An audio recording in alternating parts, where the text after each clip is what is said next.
Remember that you cannot fix something internal through external means. Many are very confused and get the terms self-esteem and confidence mixed up. So I'm here to make a video on self-esteem and how it acts as a core, as your driving force of how you perceive the life, the filter through which you interpret your surroundings. I have an interesting video proposing several different ways of how self-esteem is fostered within a person and on what factors its development depends on. Let's get into it. Liking ourselves, having high self-esteem as we tend to put it, is crucial to any feeling of well-being. What's odd then is just how unpredictable the allocation of esteem often turns out to be. There are people with modest jobs, unspectacular bodies, and unglamorous friends who confidently nevertheless lay claim to buoyant levels of self-esteem. They seem to like themselves despite the absence of any vigorous signs of approval from the world at large.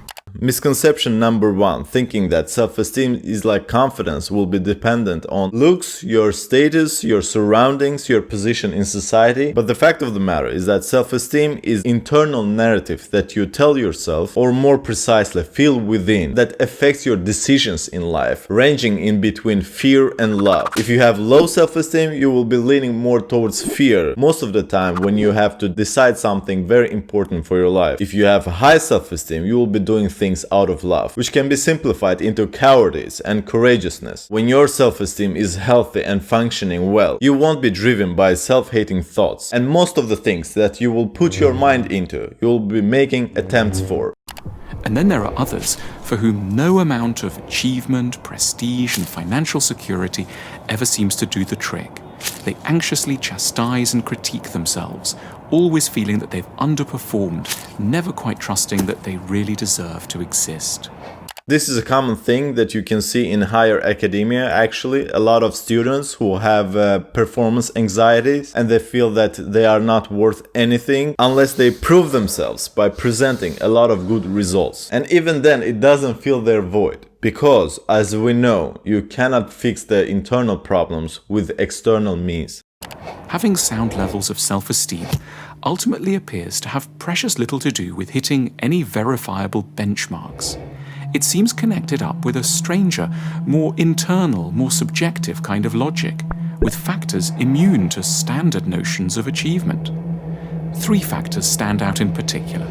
Firstly, what your same-sex parent did.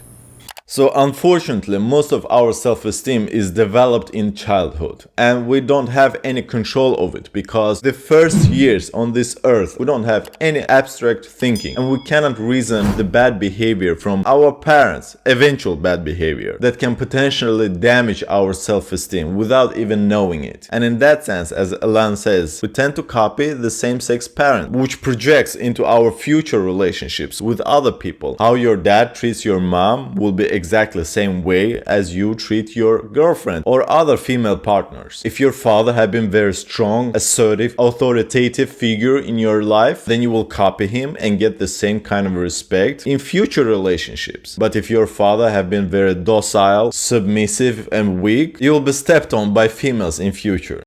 The single greatest determinant of how much you will esteem yourself is how you compare with your same-sex parent, whether you've achieved more or less than mum or dad.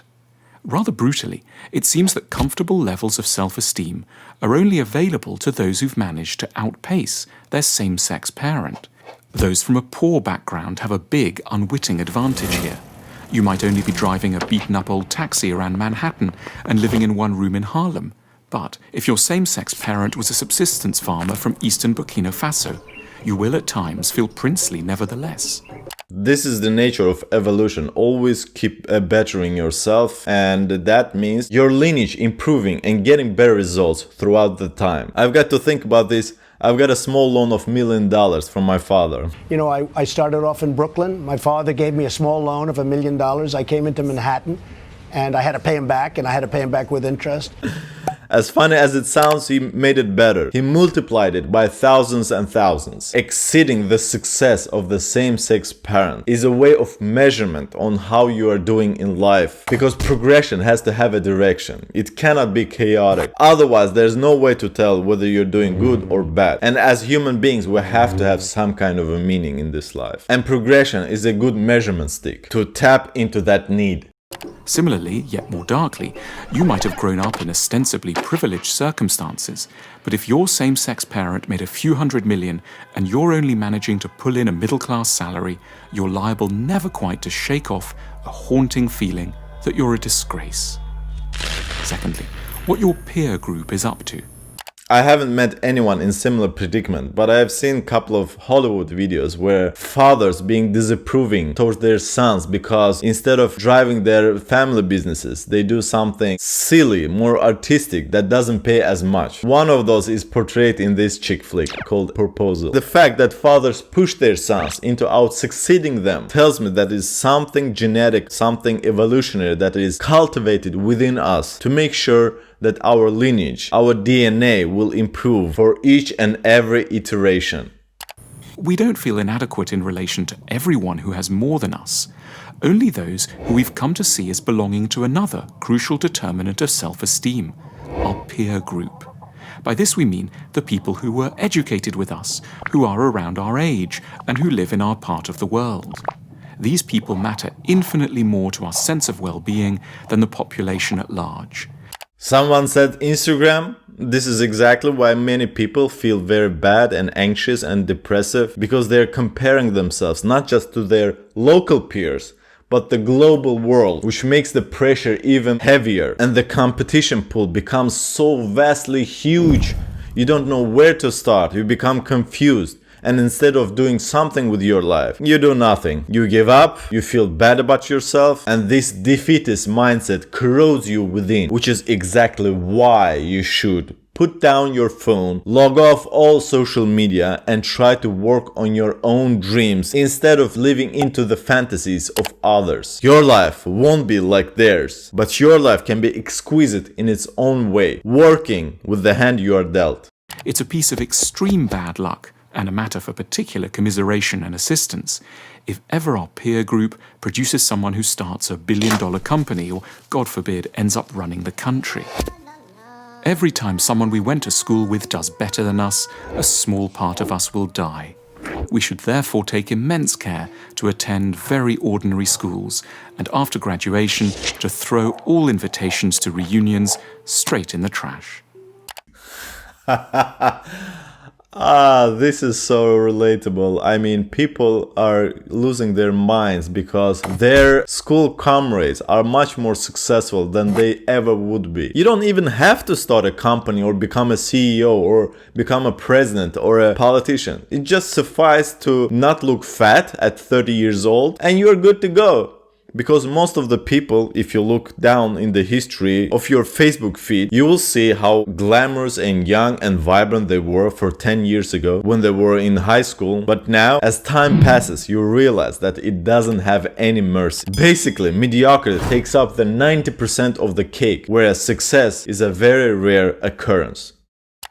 Thirdly, what kind of love you received in childhood.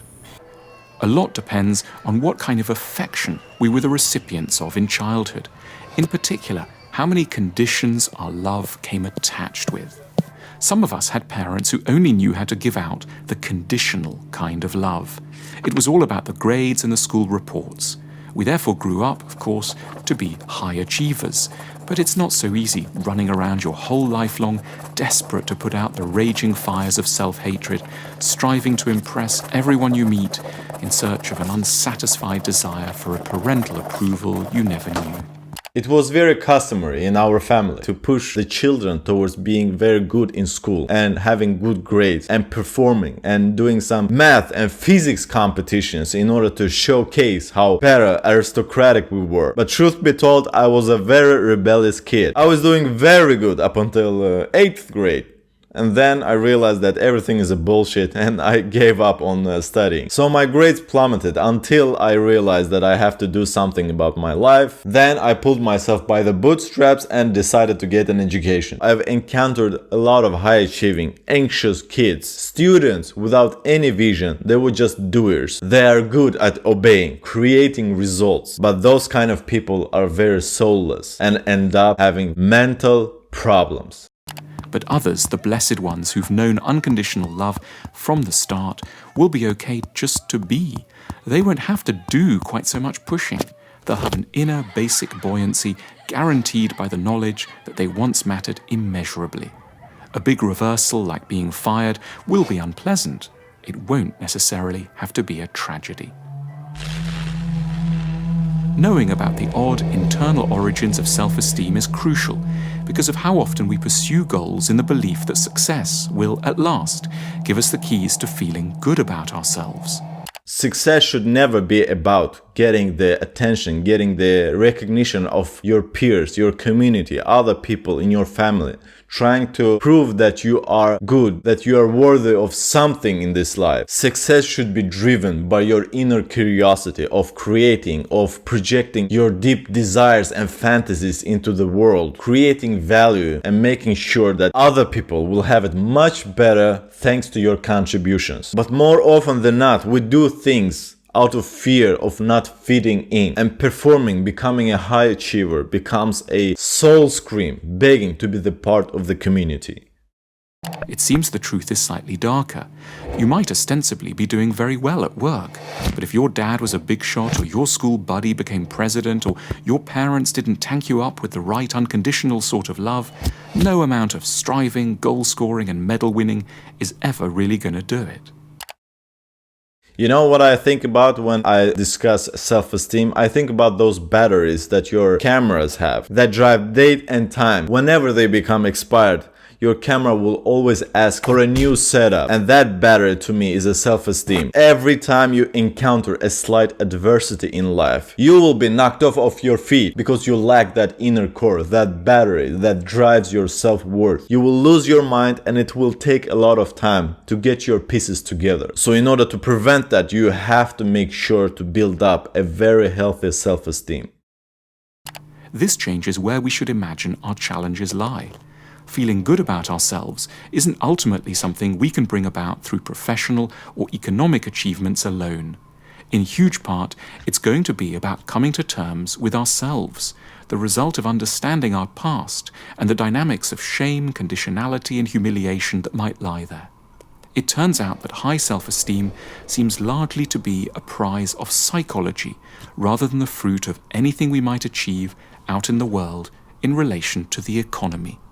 As Alan said, self-esteem is something that you foster within yourself. There's no way to heal your self-esteem with the things that you can acquire materially. Psychology is much more complex. It's driven by our hormones and the synapses that our minds create in the brain. There are a lot of successful actors, musicians, and YouTubers. Don't hate on people that got money, because I promise you, people that have money are more miserable than that broke that live on the projects. I promise you. But you can see that they lack peace of mind, they lack self-worth and self-love. They lack that spark that makes life so much sweeter. And every experience that you go through will be filtered by your self-esteem, which doesn't depend on the outwardly feedback. And yet again, remember that you cannot fix something internal through external means. The internal work takes time. It doesn't happen overnight, but you should make sure to take that time, because this person is not going anywhere. For more videos on the topic of self-esteem, watch these videos. How did you improve your self-esteem? Tell me in the comments. But for now, Hossein out.